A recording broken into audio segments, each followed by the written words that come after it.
The value of sine square 25 plus option छ हामीसँग -1 b0 c 1/2 d छ 1।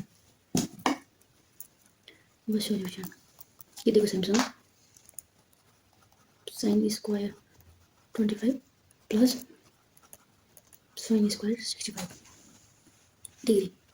अब यो भनेको साइन स्क्वायर 90 - 65 90 - 65 पऱ्यो भने कति हुन्छ 25 हुन्छ। अब हजुरहरूले सोध्नु होला यो किन 90 आयो यहाँ किन 90 राखेको अरू किन नराखेको यहाँ किन 65 राखेको। साइन 90 को एक्ज्याक्ट भ्यालु आउँछ साइन 90 भनेको 1 एक्ज्याक्ट भ्यालु आउँछ त्यही भएर 90 राख्यौँ। अब यहाँ के छ यहाँ 65 छ त्यही भएर 90 को एक्ज्याक्ट भ्यालु आउँछ त्यही भएर 90 अनि जति यहाँ जस्तो दिएको छ नि यहाँ डिग्री यसरी एंगल त्यही एंगल घटाउने मिलाउनको लागि 90 - 65 गऱ्यो भने 25 आउँछ प्लस। अब यसले जस्तोको त्यस्तै राखौँ है साइन स्क्वायर 65 जस्तोको त्यस्तै। अब साइन स्क्वायर 90 - 65 जस्तोको त्यस्तै प्लस अब यो पनि जस्तोको त्यस्तै भयो हैन cos 65 प्लस साइन स्क्वायर 65। अब हजुरहरूले सोध्नु होला यहाँबाट यो कसरी आयो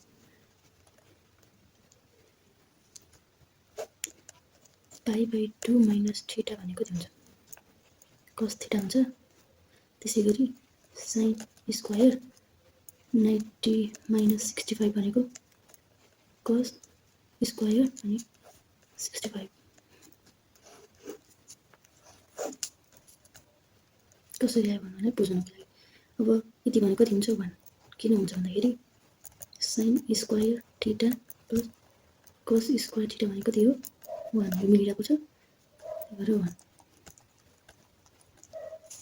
1 इज राइट आन्सर।